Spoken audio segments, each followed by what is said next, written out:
Be predisposed genetically to cancer. Yeah, that's where those germline mutations, but you can manage that. Because people think, my grandmother had breast cancer, my mother had breast cancer, so, They live in a common environment too. It's not like in order to prove that, you and all the siblings would have to be raised in a different environment, different countries, different lifestyles, and then see if you all got cancer at the same time under all these different conditions. That's definitely genetic. That's like Huntington's disease, Tay-Sachs disease, or these kinds of things, where they'll manifest regardless of the environment. So you're saying to me that I should, as a 32-year-old man that's cancer-free, God willing, I think, touch wood, I should calorie restrict myself to keep my mitochondria healthy and my metabolism healthy. Now I should be in a sort of I say it's good to visit the state. Our Paleolithic ancestors had no choice. There wasn't a donut shop on every corner. There wasn't pizzas. There weren't the kinds of highly processed carbohydrate foods available to them. So should I be fasting? Should I be doing keto? I don't want to tell you what you should or should not do. I'm not a physician here. I'm a scientist. I study what causes these things and I study how to manage them. You have to read what I'm saying, and you have to come to your own decisions about how you want to conduct your life. I've given you information. What's your view on fasting? Fasting is a powerful way to get your body into nutritional ketosis, but it ain't easy. Try doing it. Try doing it. See how easy it is. It ain't easy, right? But that's why we developed this procedure where if you go, rather than going cold turkey and say, well, today I'm going to eat as much as I can, and then tomorrow, okay, you can go it's the second, third days when you start to really know what the hell's going on. And believe me, I've tried it. It ain't easy. That's why we developed a zero carb diet for 14 days, 10 to 14 days. Just zero. You eat meat, fish, chicken, whatever you want, but just don't eat any bread, pasta, this kind of thing. On keto, how do we get into that sort of ketosis state that people often talk about? Measure your glucose ketone index. How do I do that? With the Keto Mojo meter. You can buy it from Amazon. Okay, you can buy. Now, don't forget they get a free Libra meter now for the blood. They're working on ketone blood meters, but it's not there yet. Right now, the Keto Mojo or some other keto meters, where you can prick your finger like a diabetic. You take a glucose strip and you put it on the blood and you put it into the machine. It tells you what you're. And people in class are just wanting to highlight how they're saying you kind of want to stay away from certain things.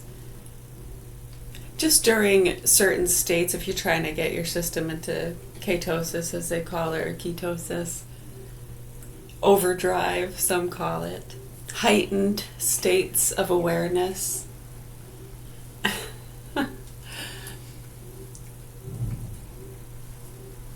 Yeah, that stuff's been delved into for years. That's actually back when a lot of those experiments were going on back in the 70s and 80s. That's what Nightmare on Elm Street was based off of. Yeah, because you can start to have hallucinations.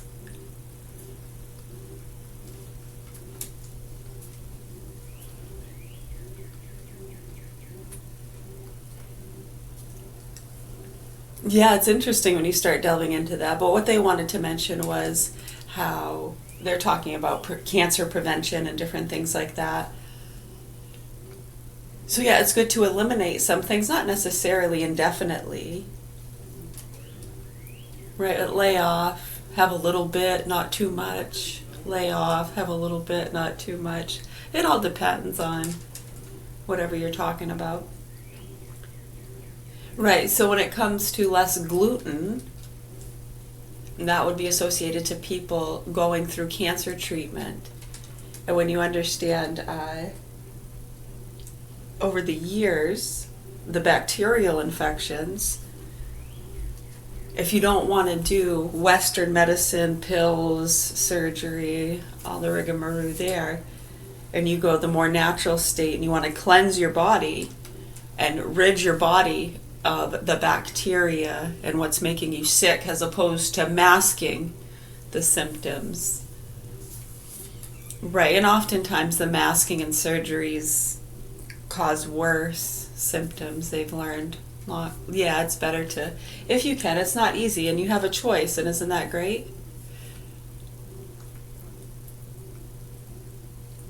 Yeah, a lot of people feel as though they don't have a choice because, again, we're getting into the insurance stuff and a lot of things that people have been talking about over years as far as education, resources, accessibility, yada, yada, yada.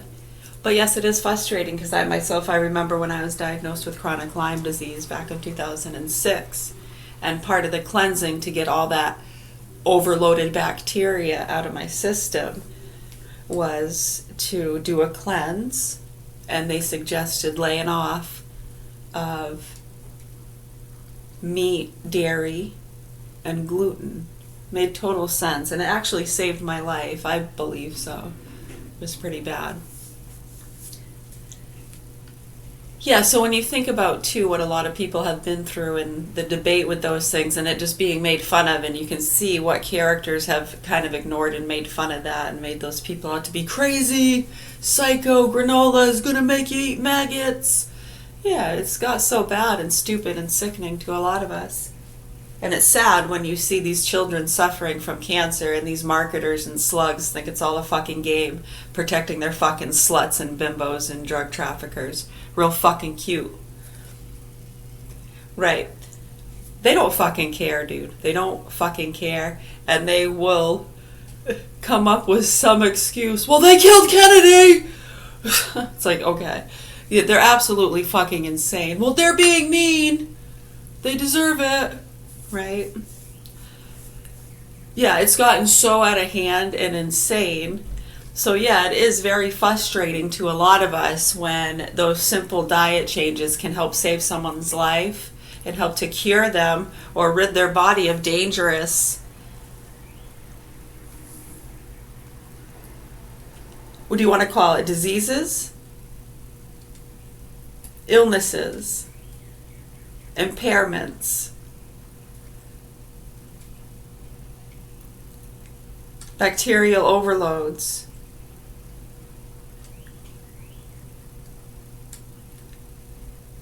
Now, is cancer, what is that? Is it a mass? It's a built-up mass?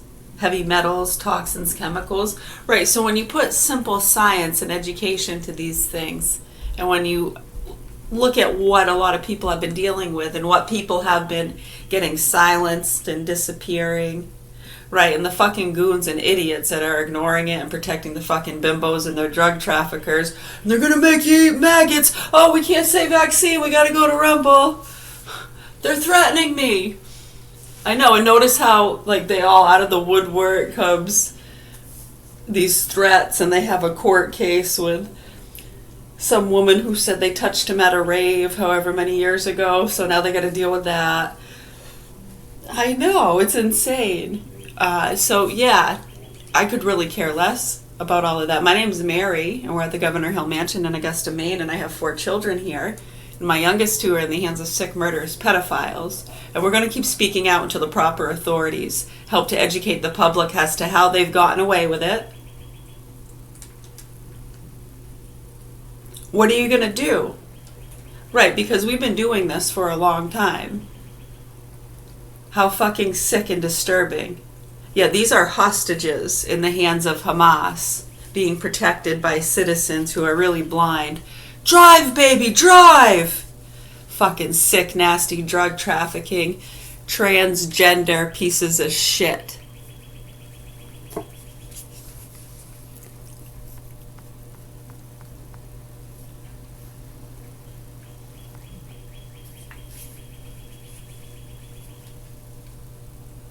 I know, and some of the kids are really confused about if they want to be a boy or a girl. Yeah, I understand that. Yeah, we're talking about the sick, fucking stupid drug traffickers that have been peddling that stuff for decades.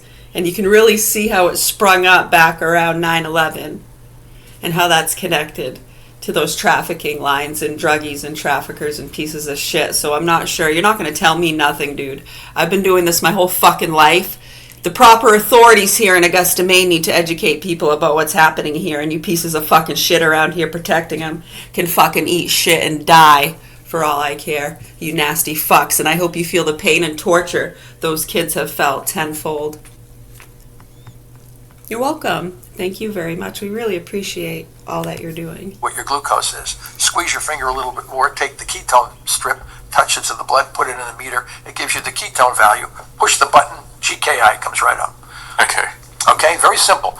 Everybody can buy it from Amazon, get the meter, buy the consumables, and then they can test it. This is what this is what all the cancer patients, the ones who really want to get into metabolic ketosis. I think I've tried keto before, and I say think because I didn't measure my keto levels, so I was assuming I did. Yeah, no, it's really, people say, well, I haven't eaten, I'm in ketone. How do you know? Well, I blew into this thing and the bulb came out, I peed on a strip, it looked like it was ketosis. They are indirect measures. The most accurate is the blood measure. So, it's hard to stay in that state for most people, right? This is one of the things because the temptations in our society are so strong.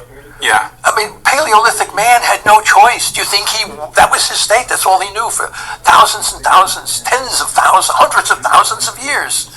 That's all he knew. He didn't say, let me go down to get a big jelly-filled donut down at the end of the river there. No, there's none of that. He had to live in that state. Now we have so many temptations, all the things that we are biologically geared for. When you see obesity, that's evolution in action. They are the descendants of our long ancestors that could hold on to energy so efficiently. We were an energy-starved species for the majority of our existence on the planet. So anything we ate would be at very little waste. We never pee out glucose. Glucose is converted to fat, and we store energy as fat. So those guys are energy-efficient human beings. Now all of a sudden we find ourselves with everything. That's evolution in action, man. You're allowing to see how we can store energy so efficiently because our ancestors lived through such environmental forces. We had famines, we had long treks, our body could store energy so efficiently because it wasn't, we had to store what little we could get from the environment. And now you've got 300 million Americans in this food environment where when they walk out their front door, they see a Dunkin' Donut, they can lie down and order a Dunkin' Donut in 10 minutes. They don't even have to unask the car, they can hand it through the window. Yeah, No energy expenditure, energy in. So giving them this information might be fairly futile because I'm not here to tell people, again, I'm not here to tell people what they should or should not do. I'm just here to explain, why do we have all these, not mystery. It's all biological evolution. You understand biological evolution. Almost everything that I'm talking about makes perfect sense. And unfortunately, that's not part of our scientific literacy anymore. So we need what? Discipline? Discipline is important. Discipline is important. Every major religion had a point of fasting. To be, whether you're Islamic, Judaism, or whatever, Catholicism, Hinduism, whatever. They always had some sort of fasting. Why you do fasting? Because you want to purify your body. You want to become closer to God. You want to feel in control. And that's always part. And if you do it with prayer, it's even better. So there was a reason for doing all that, and people realized the ancients knew this kind of thing, but we don't do that anymore. We don't go 40 days without food like Jesus did in the deserts. But a human being, you can absolutely do that. I know because I can look at your weight, I can look at your size, and I can pretty much tell you how long you can go before you died. And how do I know that? Because George Cahill, a good friend, late George Cahill, ran the Joslin Diabetes Center, and he evaluated people that would just go order-only fasting until death, and some of those prison camps and things. So he was able to know how long you could go. Now, what about Angus Barberi went 377 days without food. George Cahill would fast some of these obese people for 250, 300 days. What happens inside their body with they're burning fat. So what happens is you burn fat. Okay, liver stores a lot of bones store the minerals. You can get minerals from your bones. You can get a lot of fat storage. Vitamins are stored in fat. A lot of vitamin D. Outside of the weight loss, what's going on in, we said religious people used to fast to get closer to God, which seems to me to point to some sort of cognitive change. Yes, and that's from burning ketones. Okay. When you burn ketones, I said in the brain, when your brain starts shifting to ketones, your energy, the bang for the buck for each calorie that comes in from a ketone body increases the efficiency of oxidative phosphorylation. So you're more focused? Oh, massively. And this is why our ancestors were the way that if you are dependent on killing some animal for your survival, and you are out on the hunt, you are focused. Because if you're not focused, you're going to starve to death. So every sense organ in our body is super jacked when you're in these ketotic states. So, and these guys walking around with headphones, listening to, all this. I mean, this is like depriving ourselves of the natural ways of our ancestry. Don't forget, you and I are not just here over the last, 100, 300, 400 years. We are the descendants of members that are same as us, hundreds of thousands of years ago. They just didn't have the technology that we have today. But if you could put a Paleolithic man from, say, 500,000 years ago, and you gave him a bunch of donuts and told him, he would die and went to heaven. You mean to tell me I don't have to go out and kill the elk anymore? They're going to hand me the food right through the window. Of course he's going to do that. You go in the cave and you throw a bunch of jelly-filled donuts into a bunch of cavemen who've been chewing on the half-eaten rat or something. You think they're not going to eat those jelly donuts? They have some chimpanzees live with a family down in Florida. I know it's some YouTube thing. The chimps, they're eating the food with the family, and then they give jelly sandwiches to the chimps. They're banging on the table. You think they were going to go crazy? Chimpanzees loving the jelly sandwiches. Do you have kids? Yes. What advice would you give to your children if they're listening to this now about how to prevent their chance of getting sick from cancer or these other Well, they probably say, well, Dad, how come you don't do a lot of the things? First of all, I told you, I don't tell anybody what to do or how they do it. I'm just telling you the science behind why things work. My children, my two sons, they're all very, very successful. And they said if we ever got cancer, we would be doing the metabolic therapy if we would ever get cancer. And I said just keep exercise and do what you can do the best you can in our environment. I mean, don't get me wrong. I'm eating the jelly donut. I'm drinking beer. I'm drinking whiskey. Why? Because I like it. But I'm not going to be doing it all the time. It's just. I'm not going to be saying, I'm going to eat pizza, sure, but I'm not going to be not doing it. I do intermittent fasting. I don't eat for 18, 20 hours at a time. I do a lot of exercise over at the university, the gym, and the facilities that we have. But I understand it. And then if I were to get cancer, I would have to bite the bullet and do what I know works, as much as it wouldn't be pleasurable. But it would be certainly a better alternative than being irradiated and poisoned. I'm telling you that. If that has built your conviction to the point that you're so convinced that the real issue is this sort of metabolic dysfunction, why aren't you optimizing your life to be sort of metabolically perfect? Well, because I live in the same society you do. Yeah. Okay? And unfortunately, yes, our technology has improved significantly. I'm not a monk. I'm not going to be in some monastery, chanting something. I am a member of the society just as you are, and I enjoy the things that we have to offer us to make our lives a little bit more pleasurable. There's nothing like sitting down over a nice meal and having a discussion with some wine and enjoying it. Enjoy the moment, but not to be locked into that kind of diet and lifestyle all the time. Puts you at risk. There's an election going on in the United States at the moment, Trump versus Kamala Harris. If you won the election and you became president of the United States, you had to introduce some regulations or some laws around food and all of these kinds of things, what would you do? Well, I think, you're talking about a food industry, you're talking about a multi-dimensional economy. I would not, again, you don't want government to tell you what you should do. You should make the choices, but you have to recognize are there choices, and what are these choices? Right now, we're not seeing or understanding how things harm people. If we have an obesity epidemic, and that would put you at risk for all these horrific chronic diseases, why do they not know that? We introduced some regulation in the UK regarding smoking, so you can't smoke inside anymore. But you see, your secondhand smoke can impact negatively the person sitting next to you. This obese person's personal choice to be obese is not going to make you obese or sick. So this is a different kind of a situation. And that has to come from internal to the person.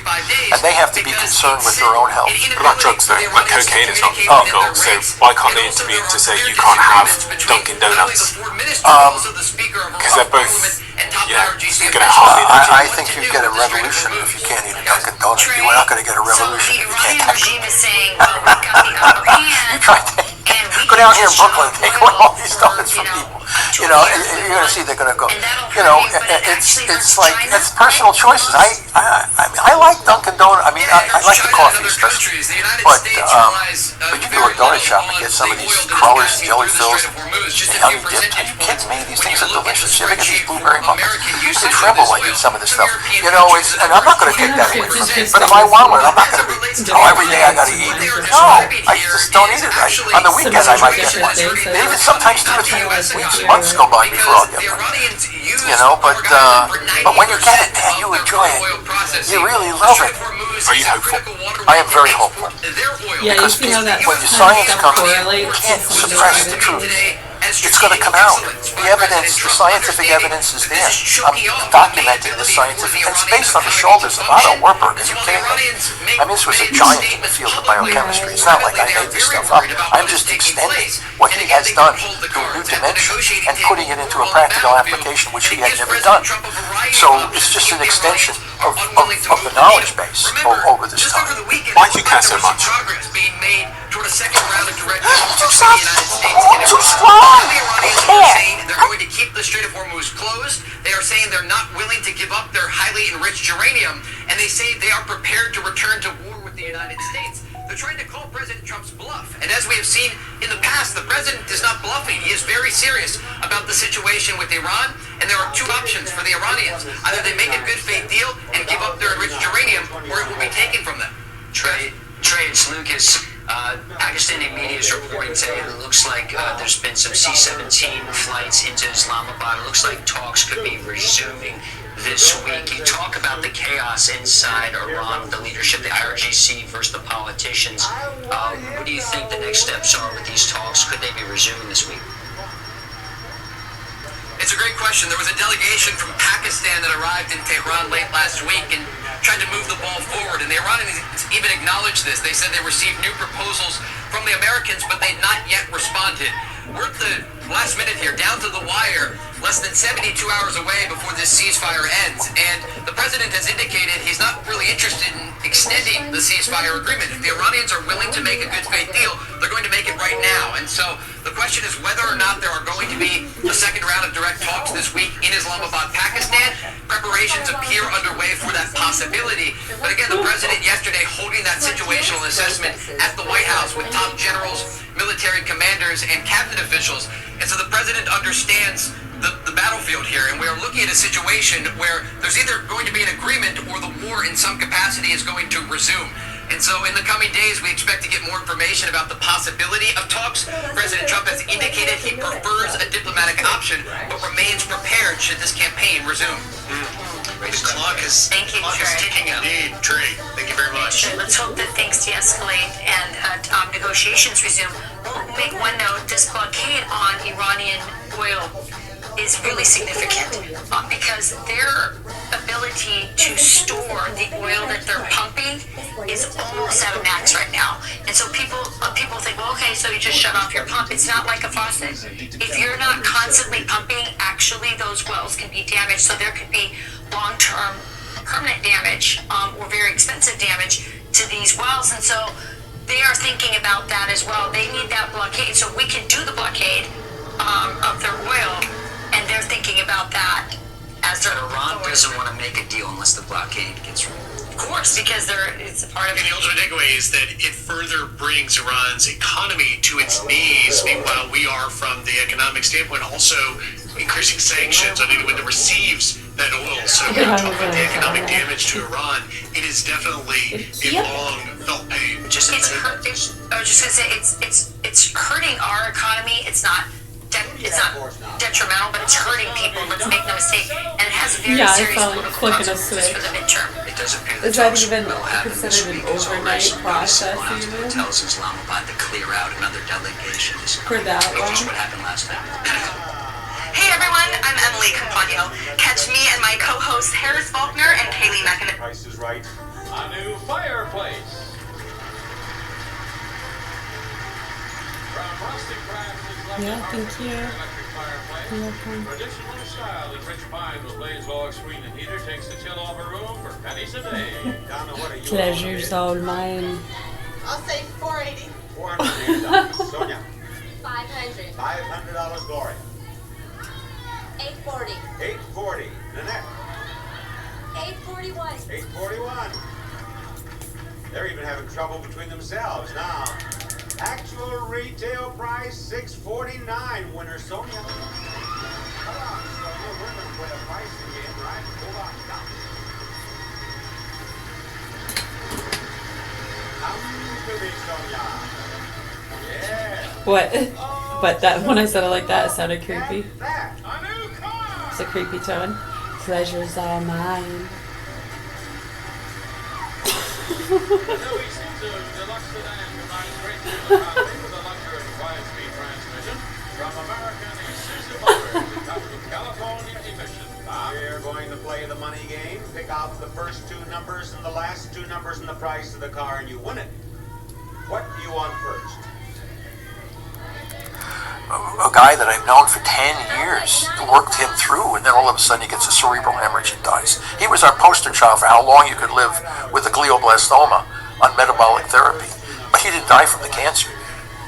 Yeah, there's some others that we wish they could have lived a little bit longer with the appropriate help. What I find is that sometimes within the family, there's a lot of, the guy, he says, I really want to do what you're doing, but my wife and kids say I'm foolish to do that. So it's still we're in a very early stage of this. We haven't really worked it out into an effective standard yet. It will come.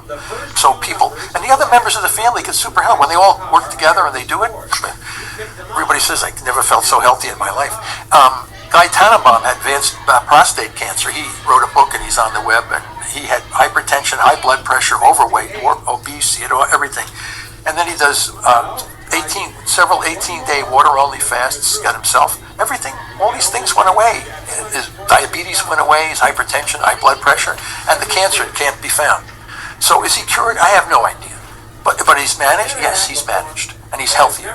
So what's wrong with that? Isn't that ultimately what medicine wants to do? Keep people alive longer and a healthier quality of life? Yeah. How many more do we need? They say, oh, that's a fluke, that's a fluke, that's a fluke, that's a fluke, that's a fluke. How many damn flukes do you want? If there's someone listening now, and I'm sure there's going to be many thousands, tens of thousands of people listening that are currently battling cancer, have early stage diagnoses. I feel bad about this because people say, oh, I want to do metabolic therapy, where can I go? And they go to their local hospital and get slapped down. There's no evidence. Everything that should come out of my mouth has never been taught to me in medical school. So what do you say to those people? I'm sorry that the medical establishment has not come to recognize what I'm saying. And then I tell them, right, the change has to be coming from the people. It ain't going to come from the top medical schools. They are doing what they're doing. The status quo is very profitable. The status quo is very effective for these people, but it's not helping the cancer patient as well as it can. And don't forget, we're not throwing out all this stuff. We're just asking people to know how to use the tools we have in a better way. We don't have to throw out immunotherapies, radiation. We don't have to throw out toxic poisons. We just have to know better how to use it when the patient is in this new state. And the data will prove it. Who's going to do that? Who's going to do that? The doctor says, I'd love to do this, but I'm going to lose my license if I do it. What's going on with that? They wrote the standard of care as if it were in granite. It can't be changed. No, it should be flexible. When new evidence comes, I don't believe your evidence. What number do you not believe? What piece of science do you not believe on this? Well, I haven't read it. You can't be right when 99% of the world says it's this way and you're saying it's something different. That's confirmation bias. You're not looking at the numbers. And then when they get cancer, you come to, hey, what can you do for me? It's like that. But yes, it has to change. It will change because we're on the momentum to move it. It's people are coming to know this, and once the change happens, it's going to be like a major change. And people are going to have to just readjust. Wait, does this work? Anna's friend said this would work. Oh, this better freaking work! I think this one really works, right?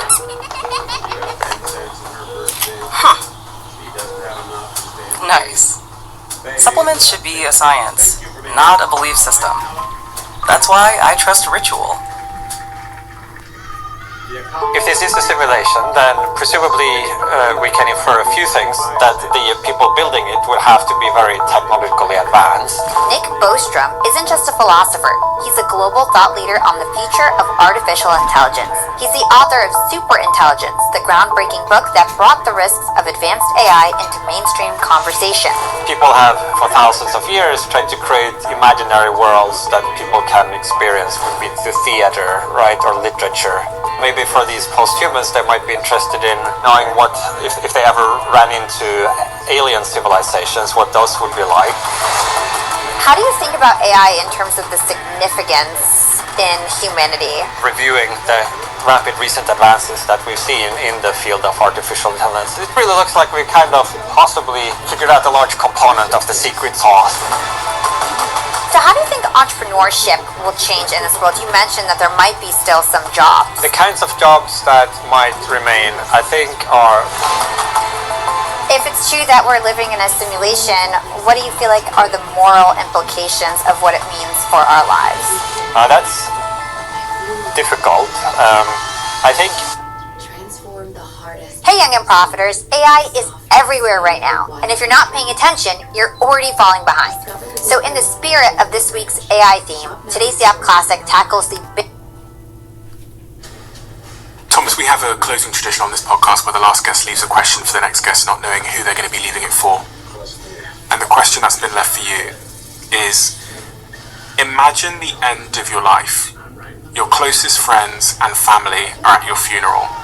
What do you imagine or hope they say about you? He changed the course of cancer treatment for the world. This is insane. That's it. Dr. Thomas Seyfried. That is exactly what you're doing. And I think that's an extremely, I can't even find a word that describes the profundity of such a mission, because so many people are struggling with cancer as if it is this sort of opaque black box of a disease that strikes us at random and picks on people like roulette, and debilitates their lives out of the blue. And having more information out there about the root causes of these issues turns the lights on and allows us to go in search of better solutions to what has always been a really, really complex, hard to understand disease. Your work runs almost entirely, I believe, on philanthropic donations, right? That's right. So that's people that... They make donations to both my university, Boston College, which is a Jesuit university in Chestnut Hill, Massachusetts, and we follow the Jesuit philosophy of service to others predominantly, and private foundations. So if someone wants to make a donation, where do they go? Do they go to your website? I know there's a donation button. They go primarily to our university. They can just they have on my university biology webpage. There's a donation button, and Travis Christofferson's Foundation for Metabolic Cancer Therapies, which is a 503 foundation, he supports our research through philanthropic donations to his foundation.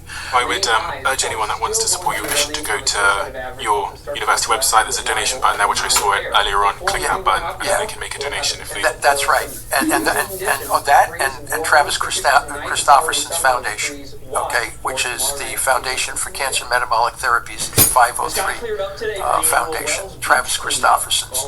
When people email me, I send them the links to those foundations. I cannot accept personally any money from anybody. Okay, that's one thing. I'm not here.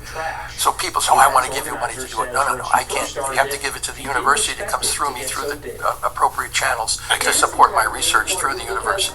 Dr. Thomas Seyfried, thank you so much for your time today, and I'm hugely inspired and enlightened by everything we've discussed, and I think there's a bunch of very straightforward practical things I'll be implementing in my life, specifically buying one of those bloody machines so that I can keep on my GK index. Yeah, GKI index. Yeah, glucose ketone index. Well, listen, thank you very much for having me here, because your programs and others alert people to know that there are alternatives, effective alternatives, and once the system changes, the outcomes will not be so bleak as we currently have them today.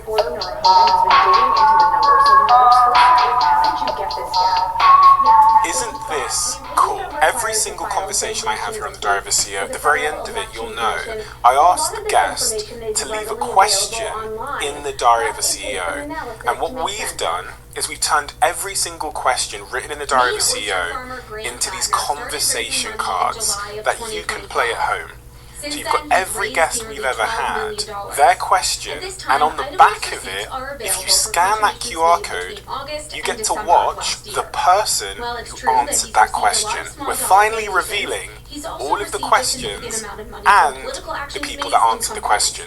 The brand new version 2 updated conversation cards are out right now at theconversationcards.com. From companies. He received over 10,000 individual donations. The highest was for $7,000. The lowest was for $1.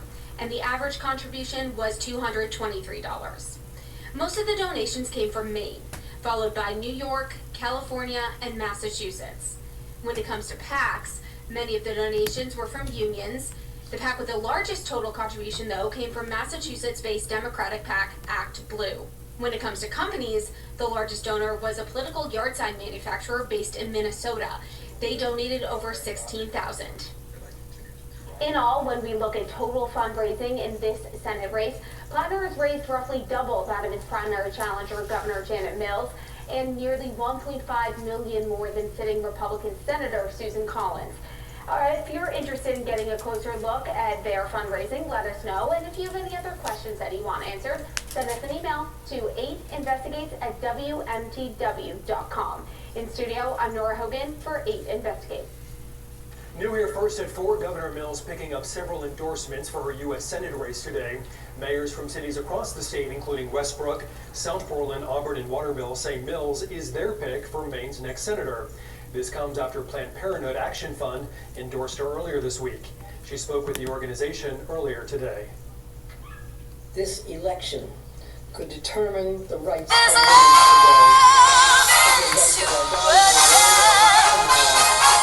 It is a fight that deserves a candidate who will take it on with the ferocity. If you have polycythemia vera or PV, it may impact your moments. While you may blame the way you feel on getting older, it could mean your PV is getting worse. It's time to help take control of your PV. For adults with PV who have already taken a medicine called hydroxyurea and it did not work well enough. Dr. William Lee here, and I need to stop you right now because everything you've been told about cancer prevention after 50 is incomplete. Your doctor means well, but there are 5 foods sitting in ordinary grocery stores that have been quietly studied by some of the world's top cancer research institutions, and most physicians never mention them once. Not because they're hiding something sinister, but because nutrition science moves slowly, and your 15-minute appointment simply doesn't leave room for what I'm about to share with you today. Here's what woke me up. A landmark study published by researchers at Harvard Medical School tracked over 47,000 adults aged 50 and older for nearly 2 decades.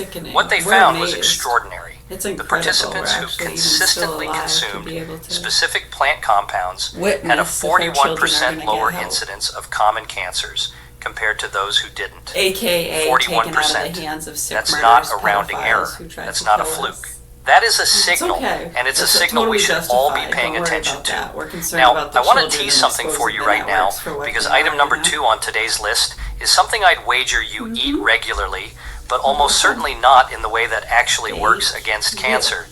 There's a preparation mistake that most people make that essentially cancels out the benefit entirely. We'll get to that shortly, and I promise it'll change how you cook forever. But before we dive in, I want to ask you something personal. Leave a comment below telling me your age and whether you or someone you love has been touched by cancer. I read every single comment on this channel, everyone, and your story matters to me. It shapes the content I make for you. This channel exists because of you, and I want to hear from you today. Now, we are counting down from 5 to 1, ranked from highly powerful to absolutely extraordinary. These are the 5 foods that oncology research is getting genuinely excited about, and every single one of them is available at your local supermarket for just a few dollars. Let's begin. Coming in at number 5, and this one surprises nearly everyone I tell it to. We are talking about black beans. Not the trendiest superfood, not something you'd see on a glossy magazine cover, but black beans have emerged from the research with a quiet, stubborn potency that demands our attention. Scientists at the University of Colorado Cancer Center published findings showing that compounds in black beans, specifically resistant starch, and a group of polyphenols called anthocyanins, which are the same pigments that give the beans their dark color, actively suppress the proliferation of colon cancer cells in laboratory models by up to 75%. Now, colon cancer is one of the most common cancers affecting men and women over 50, and the mechanism here is genuinely fascinating. Think of resistant starch like a slow-burning log on a fire.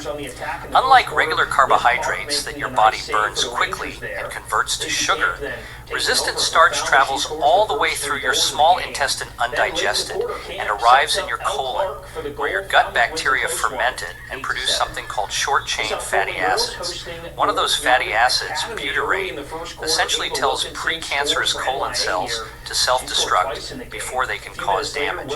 Your body has this remarkable built-in cleanup system, and black beans help activate it. Here's why this matters specifically for people over 50.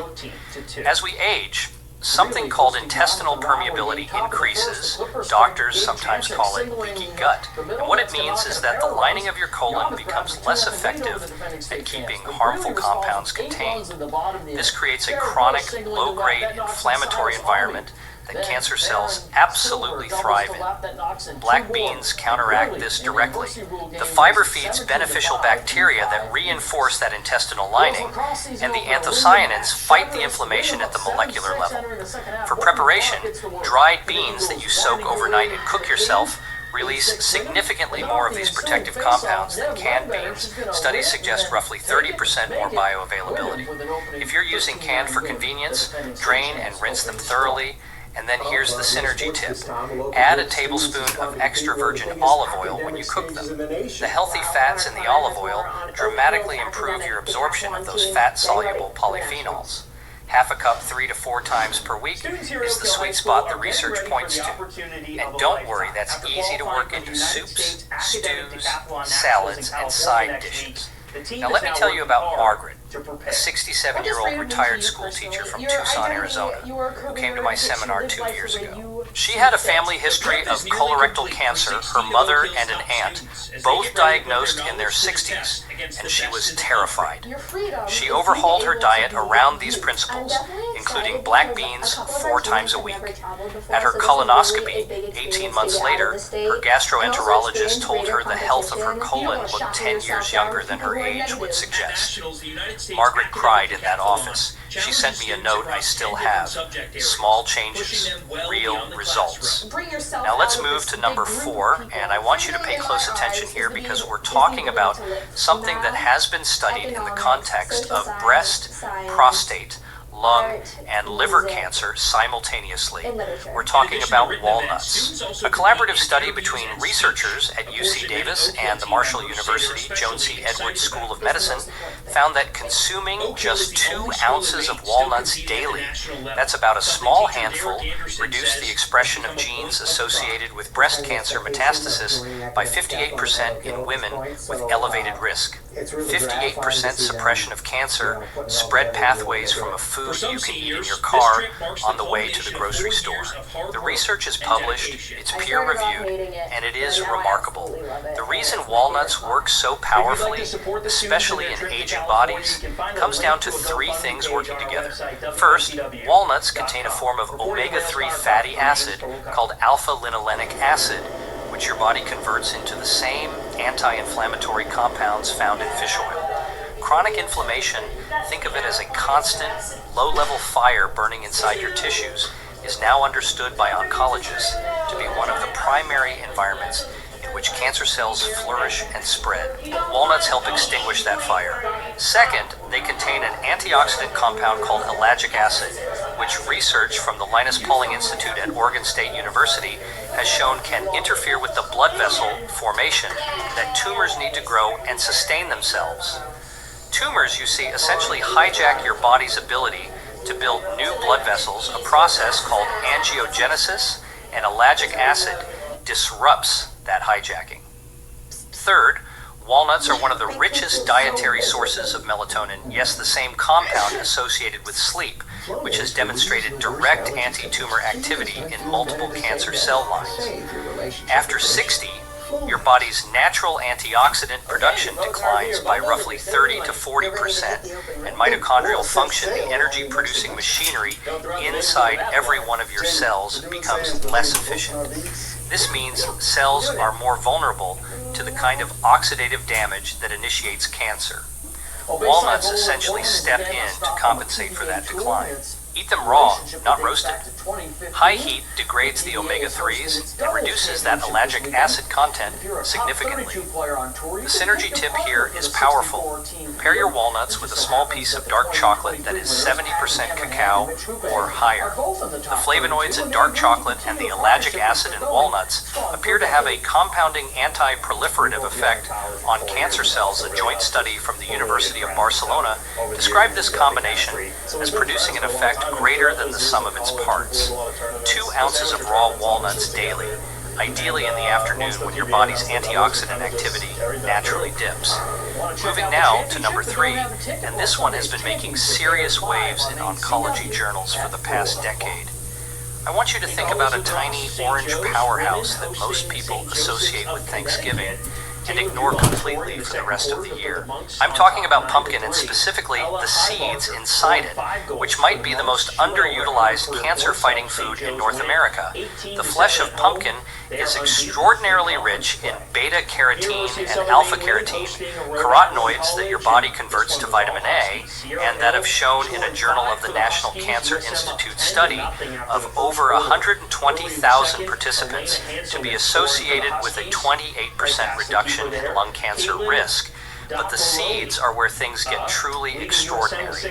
Pumpkin seeds contain a lignin compound called sequoisolari-cyresinol, which the gut converts into a molecule called enterolactone, a phytoestrogen that has been shown in research from Uppsala University in Sweden to dramatically reduce the proliferation of hormone-sensitive cancers, including certain breast and prostate cancers. For older adults specifically, this matters for an additional reason. After 70, the immune system undergoes a process called immunosenescence, a gradual decline in its surveillance capacity. Normally, your immune system patrols your body constantly, identifying and destroying rogue cells before they can multiply into tumors. As that surveillance weakens, cancer gets its opening. Pumpkin seeds contain exceptionally high levels of zinc. 1 ounce delivers nearly 20% of your daily requirement, and zinc is absolutely critical for maintaining T-cell function, which are the immune system's frontline soldiers. Restoring zinc levels in zinc-deficient older adults has been shown to meaningfully restore immune surveillance capacity. Roast pumpkin seeds lightly at 300 degrees Fahrenheit for about 15 minutes lower heat than most recipes recommend, because because it preserves more of those beneficial compounds. Add them to oatmeal, toss them on salads, or eat them as a plain snack. 1 ounce daily of the seeds, plus 2 to 3 servings of pumpkin flesh per week if you can manage it. The synergy tip, eat them alongside a source of vitamin C, like a squeeze of lemon juice or some bell pepper. Vitamin C dramatically enhances zinc absorption in the gut, meaning more of that immune-boosting mineral actually reaches your cells. And here's the teaser I promised. Number 2 is coming up, and it's something I'd almost guarantee you've eaten this week. But the way you've been preparing it has been accidentally destroying its most powerful cancer-fighting compound. Stay with me. This one genuinely changed how I cook in my own home. But right now, if this information is valuable to you, and I believe it is, please take 2 seconds to click that like button and subscribe if you haven't already. I post new evidence-based health content every week specifically for adults over 50. And subscribing is absolutely free. Your support allows me to keep making this content, and it means YouTube shows it to more people who need it. Thank you. Now let's keep going. Number 2, and I told you this would surprise you. We are talking about broccoli, but with a critical preparation warning that changes everything. Broccoli has long been known to contain a compound called sulforaphane, one of the most intensively studied anti-cancer molecules in all of nutritional science. The National Cancer Institute has described it as having exceptional promise. Research from Johns Hopkins University, which pioneered much of the science, found that sulforaphane reduced the risk of bladder, breast, and prostate cancer by activating the genetic pathway called NRF2. Think of NRF2 as the master switch for your body's own cellular defense system. When sulforaphane flips that switch, your cells produce a surge of protective enzymes that neutralize carcinogens before they can damage your DNA. Here's the problem. Here is, sulforaphane doesn't actually exist in uranium. What exists is a precursor called glucoraphanes and a separate enzyme called pyrosinase. When these two compounds meet, which normally happens when you chew raw broccoli, they combine to create sulforaphane. But when you boil or steam broccoli above 140 degrees Fahrenheit, taking over a large area, holding that ground against attacks while we bring in combat engineers and they dig out the entrances to those tunnels and be blown up. Approximately 10% of the And then go in and retrieve the highly enriched uranium from inside. That would be a very sizable operation deep inside uranium. And if we can avoid that, that would be great.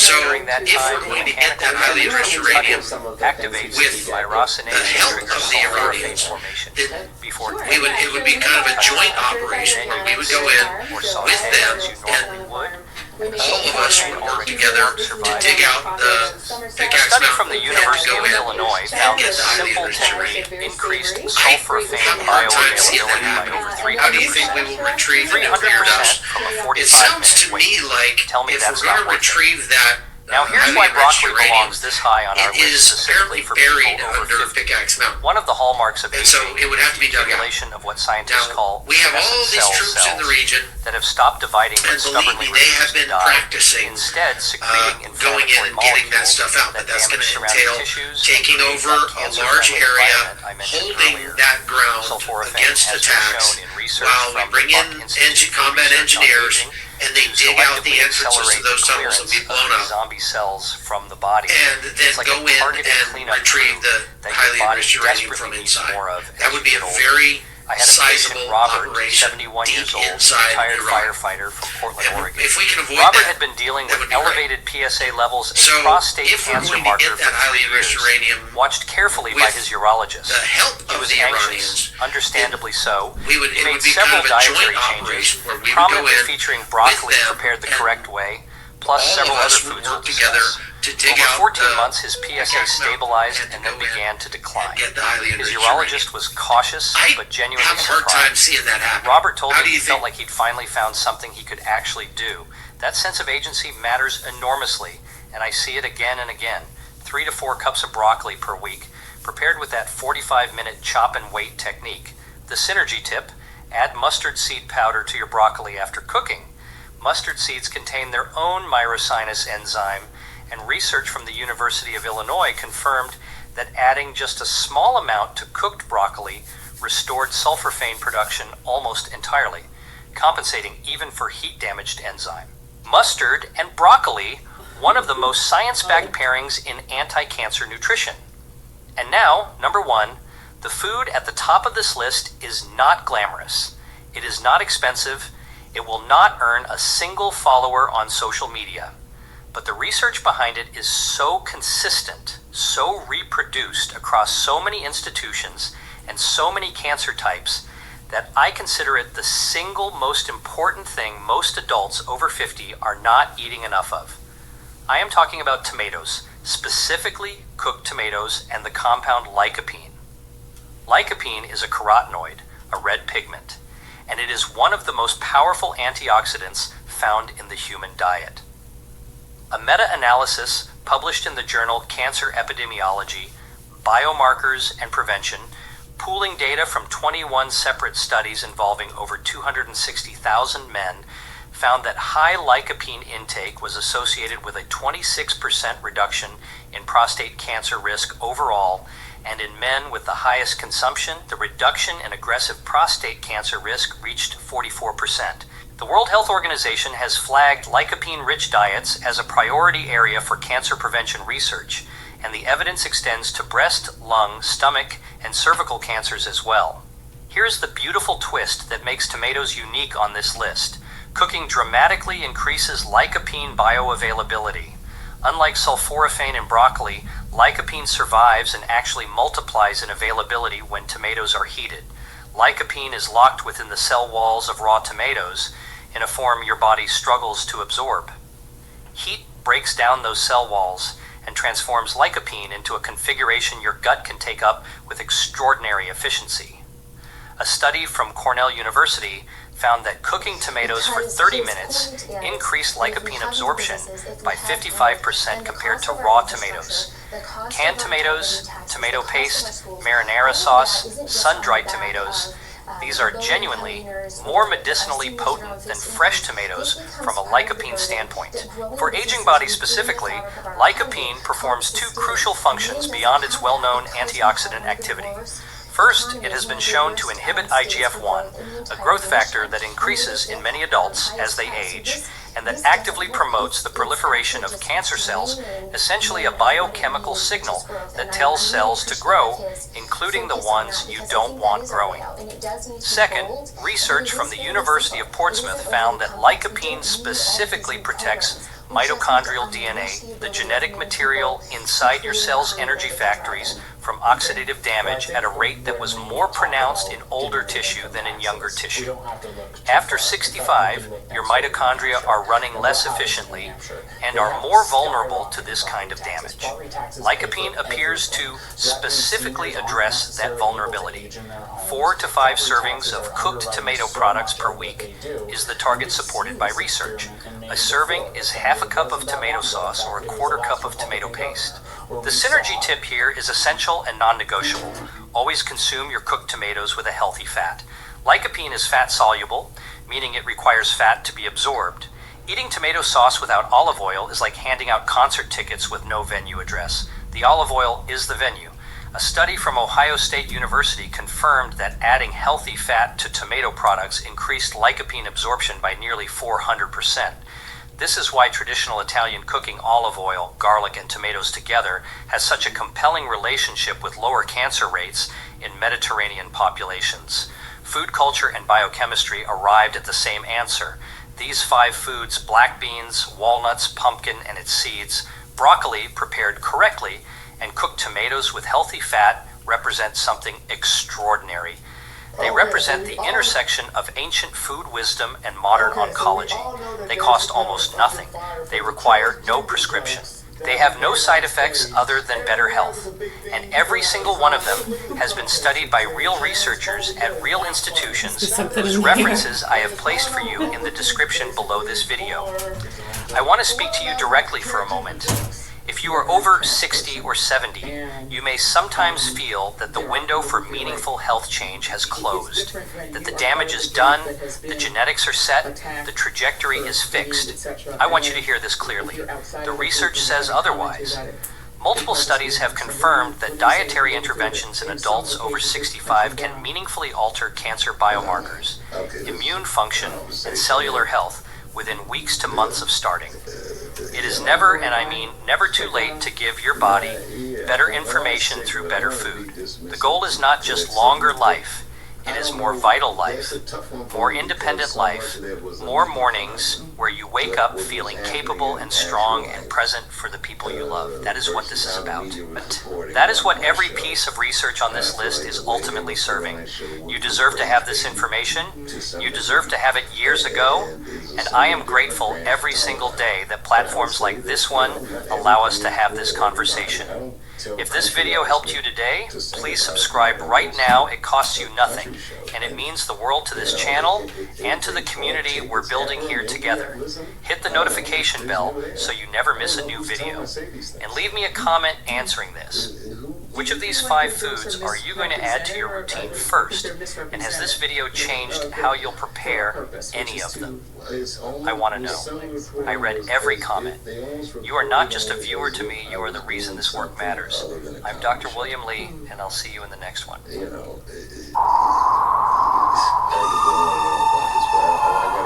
So, in a way, like you're saying, look, I'm a comedian, everybody knows that I'm a comedian. So, if you don't like my humor, don't buy a ticket. The reason that there's a lot of different considerations and feeling and part of the seeing the one part of the reason Tommy wrote it because they didn't want to take it. Clearly, they wanted to work. They want to have a good time. But if you're a person that is very angry or passionate about something and you're afraid that you're going to be misrepresented or misconstrued, and you feel like you have to at least try to get your point across, you should assess your point. It's so many jokes that Dave Chappelle have done back in the past that nobody used to not care about. I don't see what is the problem about him making jokes. I think that's what he said at the end. He said if you have to police the jokes to get your point across, you need to reassess your point, and I think that's a valid way to deduce that. But he is on NPR. Trump did defund NPR for spreading bullshit. Tax dollars fund this liberal. It sounds like he's backtracking because there's no way that I'm gonna make a joke that I don't feel a little bit. That's the thing about comedy and jokes. There is a little bit of truth in every joke. That's why people are offended by jokes, and that's why people find it funny because you're making light of something that is kind of true, you know? So that's the thing about jokes. I won't say he's backtracking, but it does to me seem like he's kind of cleaning up some things. Kind of pulling himself out. I mean, he came out with his first Netflix special after years coming out the gate hot with political jokes and on the political landscape. So it's like it's not like if they wanted to cancel him, he wouldn't have been canceled by now. It's just to me, it just seems like he's pulling himself out of like how the Republican Party tried to take his jokes and be like, oh, he's on our side. He's pulling back and saying, well, I'm not on your side. So I resent the fact that y'all use my jokes to push y'all narrative like I'm with y'all and I'm not with y'all. I think that's what he's trying to say. Yeah, definitely. Because it makes it seem like, it makes the fire that he already lit even more lit when you guys on Fox News, there's on all this conservative media saying Dave Chappelle wrote the transgenders. Yeah. You know, so like, it's like, oh, look, he agrees with us. This guy agrees with us. He's on our side. Basically what they're trying to do by running on his joke. He's saying, but I'm not, though. You know, I agree with that, because I would be like sitting there, if I was in his shoes, I'd be like, damn, they are making it way worse. Yeah. So we have to agree with that. You can't get mad. It came out your mouth. It's comedy. Nobody should be mad about a joke. I don't think he's mad about the fact that he told the joke. He's mad about the fact that they tried to take his joke and push their political narrative off the back of his joke, which basically ties him in with that side, and he's not trying to have that. Well, that's other people's fault for thinking that's sensitive because he had one take about something. That's a little pea brain.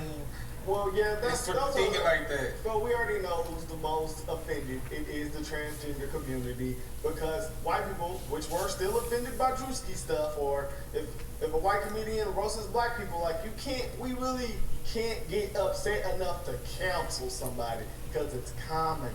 But we know it was transgender, so we know they don't go to the fullest extent. This is what Dave Chappelle has to say about it. Well, the presidency is the presidency. Like you know, if you vote for the person or not, that's your president. This is an authority figure. This is the top law enforcement agency, the top You know, he's the executor of all of America's affairs, and I just have to move my crowd. You know, you can opt out of my crowd. But you shouldn't have to leave America because the president's making the block too hot for you. So you know, and I did resent Interesting. the Yeah, that discussion in class the other day, that was a good one. You know, but I felt like they were doing a weaponized version of what I was doing. I didn't. It's not what I was doing. I'll give you an example. Yeah. As before, I learned the phrase "I respectfully decline," and I was on Capitol Hill, and everybody ran up to take pictures with me from every congressional office, and I just take pictures with whoever I asked. I didn't ask how they voted, what their voting record is, and everyone at first it was like CBC people, and then here comes Lauren Boebert. What was that? And she said, "Can I get a picture?" And I already taken 40 pictures. I didn't want to say no in front of everybody, but I didn't know the phrase "I respectfully decline," so I just took the picture, and then she posted the picture before I could even get from there to the show, and says something to the effect of just two people that knew that it's just too generous. She instantly like weaponized it or politicized it. So I got to the arena and I lit her ass up for doing that. And she should never do They're it. talking about the transgender stuff and Dave Chappelle making a joke and people getting upset. So, I mean, how can you kind of... Hold on, because we don't want it to... Hold on, we don't want it to take too long. These can't be too long. Knew that it's just too generous picture. And then she posted the picture before I could even get from there to the show, and says something to the effect of just two people that knew that it's just too generous. She instantly like weaponized it or politicized it. If I could even get from there to the show, and says something to the effect of just two people that knew that it's just too generous. She instantly like weaponized it or politicized it. So I got to the arena and I and says something to the effect of just two people that knew that it's just too generous. She instantly like weaponized it or politicized it. So I got to the arena and I lit her ass up for doing that. You know, they're talking about the Dave Chappelle joke, transgender stuff, people getting upset. So how come the discussion isn't really happening? Because we have this discussion all the time in class. So if someone wants to say they're a man or a woman, fine. Regardless, you are what you are. So say someone wants to say, put on some farmer clothes and say, I'm a farmer. That's fine, right? Now, if you have people that want to get around them, they really believe they're a farmer, don't you make fun of them, and they're going to give them medication or whatever surgeries it takes to make them a farmer. I'm a ballerina. I'm a supermodel. She really believes it. I'm a basketball player. Well, I mean, I can put on a ballerina dress and dance in my room and say I'm a ballerina. Right, that's not hurting anybody. So when would it become a problem? I can't imagine that becoming a problem.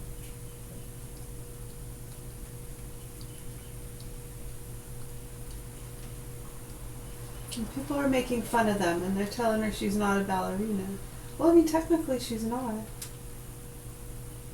You know what? That's not very nice. She wears the dresses. She tries to dance. Let her call herself a ballerina. Okay, fine. Well, she's upset they're making fun of her and now she's depressed, so she needs medication. I mean, so when does it become a problem? When we start medicating people because they believe they're something they're not? I mean, I'm just not sure how to... I mean, technically, biologically, legally, professionally speaking. I don't know.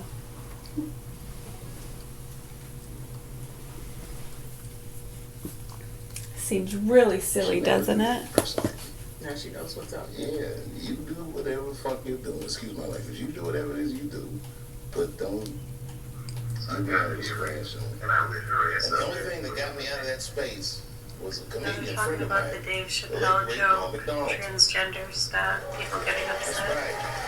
Shout out to So, how come the discussion isn't really happening? Because we have this discussion all the time in Is he knew class. that I was the biggest Jim Carrey fan in the So, world. if someone wants to say they're a man or a woman, fine. Regardless, you are what you are. So, say someone wants to say, put on some farmer clothes and say, I'm a farmer. That's fine, right?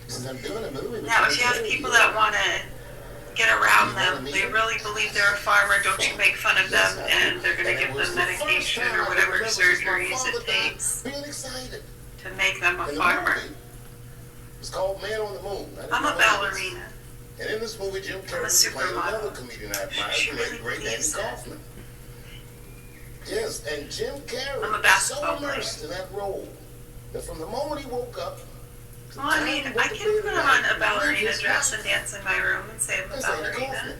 Right, that's not hurting anybody. So when would it become a problem? Andy Kaufman. I can't imagine that becoming a problem. Everybody on the crew called him Andy. I didn't know any of that. I just went there to meet him, and when he walked into the room where we were supposed to meet, I screamed. People are making fun of them and they're telling her she's not a ballerina. Well, I mean, technically she's not. Call him Andy. You know what? That's not very nice. She wears the dresses. She tries to dance. Let her call herself a ballerina. Okay, fine. She's upset they're making fun of her, and now she's depressed, so she needs medication. Now, in hindsight, how fucking lucky am I? I mean, so when does it become a problem? When we start medicating people because they believe there's something they're not? Very lucky to have seen that. But I mean, I'm just not sure. I mean, technically, biologically, legally, professionally speaking. Because I wanted to meet Jim Carrey. I don't know. And I had to pretend this nigga was Andy Kaufman all afternoon. And he was clearly Jim Carrey. I could look at him and I could see he was Jim Carrey. Now they're talking about the Dave Chappelle joke, transgender stuff, people getting upset. So, how come this... You know it's crazy. That shit isn't really happening because we have this discussion all the time in class. You could have went super hard. If someone wants to say they're a man or a woman, fine. Regardless, you are what you are. So say someone wants to say, put on some farmer clothes and say, I'm a farmer. I can't believe that. I mean, That's I fine, was right? I remember that joke. Now, if you have people that want to get around them, they really believe they're a farmer, don't you make fun of them, and they're going to give them medication or whatever surgeries it takes to make them a farmer. No, like he said though, he said he didn't want to be I'm a ballerina. politicized in the splash zone because I'm a now that he's attached to their jokes and their narrative, then when people start attacking Republicans, they'll attack him too, and that's gonna hurt his business and his image, and that wasn't what he wanted to do. Like I said the first time, that's understandable. It was a good job. So to me, it's like he's just doing what I would have done if I was him. I would have said, look, like I just made Right, this that's show. not hurting Y'all make anybody. it political. Y'all do y'all. So when would it become a problem? But you're just a comedian, bro. You could tell them. I can't imagine that becoming Yeah, a problem. no. We shouldn't police comedy. try We shouldn't police comedy. Once things start becoming off limits to comedy because people's feelings are hurt, well then we gotta really, like you said, People are reassess making the fun point. of them. It's like, They're telling it's her supposed to be she's not a fun. ballerina. It's supposed to make Well, I mean, light of the technically she's situation. not. For the Republicans, like, I feel like You know what? That's not very nice. She wears the at the dresses. same time, it's kind of like tries to we want people to know Let her that call herself a He ballerina. said not to live in delusion. People got bags, and he said. This is very strange. Obviously, it's some truth in the joke, and the joke is truthful. So it's kind of like, are they wrong for trying to weaponize that? Yes, because now he getting roped in with their shit. He doesn't want that. Yeah, but on their end, are they winning by that? I mean, are they wrong for using a joke that it aligns with some of the ideologies of their political side? No, but are they wrong for directly tying him into the joke by taking pictures with him and posting it up like, oh yeah, he's with us, hey, he's with like us. he's a Republican. Like exactly. Yes. Yeah, that's where the problem lies. But he did say that she tweeted and said, "Just two people that know that there's two genders." He obviously knows Basically tying him in with her and the Republicans, or which is where the problem lies. But I would be honest with you. See, but you don't have to do that. It shouldn't even been that deep that they did all that over. Exactly. And transgender's better than that deep. So now, but to be honest with you, that's his fault too because he should have known how sensitive that group is. So it's like he should have took it what it is, man. Dave Chappelle. So when does it become a problem when we start He had a lot to say. He had a lot to say the other day. He does not like it when Republicans such as yourself uses transgender jokes as a weapon. And he specifically referenced. So he's technically, biologically, legally, professionally speaking. I don't know. Oh, but what he didn't like was the fact when I guess on the heels of like his stand-up special, he comes to Capitol Hill, you guys take a photo, and then he says like the moment he walks away, you post it on Twitter, and you guys have your arms around each other. So and how come the discussion isn't really happening? Because we have this discussion all the time in class. So if someone wants to say they're a man or a woman, fine. Regardless, you are I know what that's you are. your stance on kind of the transgender. Well, but I don't think Chappelle. So say someone wants to say, is what he's saying. put on some farmer clothes and say, I'm a farmer. That's fine, right?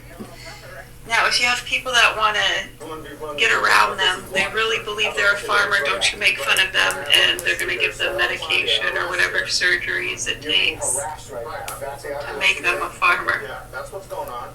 Okay. I'm a ballerina. Got another video for you. I'm a supermodel. She really believes it. Bizarre fake CIA agent gets I'm a basketball player. And sent to prison. This ought to be interesting. Well, I mean, I can put on a ballerina dress and dance in my room and say I'm a ballerina. Well, first of all, right, that's not hurting anybody. So when would it become a problem? No, I don't know. I don't know. I can't imagine that becoming a problem. Because that's all confidential. You know that. No, I don't. Police pulled over a Dodge Charger that was utilizing red and blue People are making fun of them and they're telling her she's not a ballerina. Well, I mean, technically she's not. No matter, you can use red and blues and personal. You know what? That's not very nice. She wears the dresses. She tries to dance. Let her call herself a ballerina. Okay, fine. Well, she's upset they're making fun of her now. She's depressed, so she needs medication. So let's see what he's into here. I mean, so when does it become a problem? When we start medicating people because they believe there's something they're not? This is how we see it. I mean, I'm just not sure. And 156. I mean, technically, biologically, legally, professionally speaking. He said he's in the CIA and he has a I don't know. I just took him out and had a big first half hour.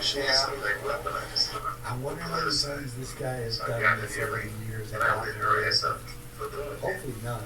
Hopefully it's the first Now time. they're talking about the Dave Chappelle joke. Michael, what's going on? This guy's moving over. Yeah. Well, I got the cruise lights on. Because I'm working with the CIA. Yes, I am. Yes, I am. No, you're not. Yes, I am. No, you're not. Yes, I am. No, you're not. Yes, I am. How does this work then? Explain to me how you can have cruise lights. For real, you'd almost think it was fake because it's so bad. I know, you think back in the day it was funny. It's not even funny anymore. It's sad and it's scary. CIA, you are not a state certified peace officer. CIA people have cruise lights on. It's been verified with DMV. Do you have your Now, see how we were just talking, if somebody thinks they're a farmer, that's fine. If somebody thinks they're a CIA officer, that's fine too. When does it become a problem? Okay, so I would say that why would the CIA be working here? setting your car up like a cop and putting lights on it, identifying yourself as that to people trying to deceive others. I mean, yeah, that's when it becomes probably illegal even. Look at him. He does not work for the CIA. And if the CIA hired this guy, Stanley could call him. Even if he got hired a long time ago. Seriously. Okay. I'm not going to lie to you. No, for real. So when we have a lot of the same people that are ignoring a lot of the issues we've been talking about and profiting from the overprescribing of SSRIs, want to push the hormones and surgery, and then when they have actual people becoming doctors that will go along with it. And a lot of those doctors were pretty young. Some of them were being groomed way back. Explain to me how the work goes there with the CIA. How does this go down? Oh, but they try to tell them. You try to tell them, and they will tell you you're a crazy conspiracy theory and their life is real. Do you have a badge? No. So you don't have a badge. You have an ID card that says you're a law enforcement officer? Oh yeah, they'll get offended as if you try to tell them about people that kind of manipulated their minds when they were younger, and they became doctors pushing these drugs and surgeries. Oh, they'll get mad at you. How dare you talk bad about those people? Yeah, just like with the sick fuck child molesters. How dare you accuse them? Yeah, see, we don't accuse nobody unless we are 110.11% sure. So, yeah, no. And to be sure, I mean, you gotta be sure. And then when you see people who are basing their sick fucking opinions off of third-party information and just really narratives, storylines and catchphrases and old school bullshit, a lot of Gabby stuff.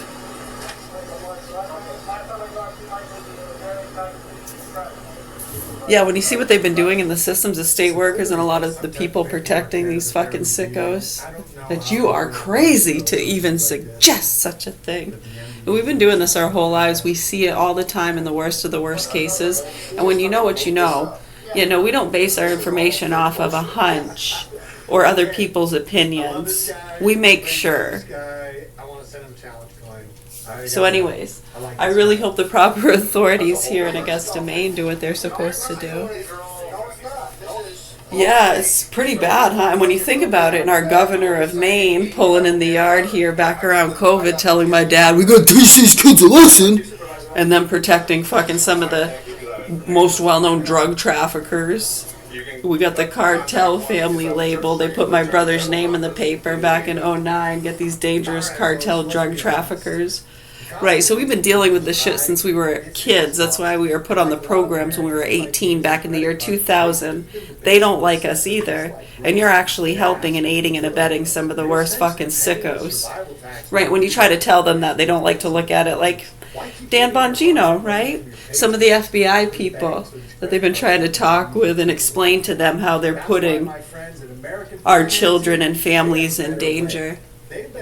I know, but they like it. Sometimes they like it, and you're the bad guy. You're the Karen, the bully. Oh, gonna make you eat maggots. They want to stay up all night and eat candy. We're fasting and hallucinating. Yeah. Okay, Freddie. Yeah, I mean, it's gotten so ridiculous and stupid to a lot of us in these programs and classes, and really just awarenesses, right? I mean, just in that realm of information, being aware. Yeah, when the sick fucking people have been doing what they've been doing, and you try to be nice. I mean, I remember by 2013, people had been pulling their hair out, running away, killing themselves, dying in freak accidents. So yeah, I mean, we didn't get upset or angry till 2019. And when we went to Canada in 2017, when you look at that whole debacle, what that was all about, and they called the ghost hunters, and we were trying to get our daughter to a doctor. Right, so when you think about all these things, and people are just all caught up into teaching Karens a lesson, and they're going to try to take bread and make you eat maggots, these gluten freaks, oh my god, and it turned into this big fucking war with fucking cynical, nasty, spoiled brats, and people covering up their fucking buddies and bimbos. So it's pretty point blank to us. If you have any other questions, comments, or concerns, we're right here. We're going to go make a tea, probably do some reading. I'm thinking of making some muffins. So you're identifying yourself as a law enforcement. Oh, pumpkin pancakes sound yummy. I might make those. All right. Peace. Much love. Thank you. You have no way to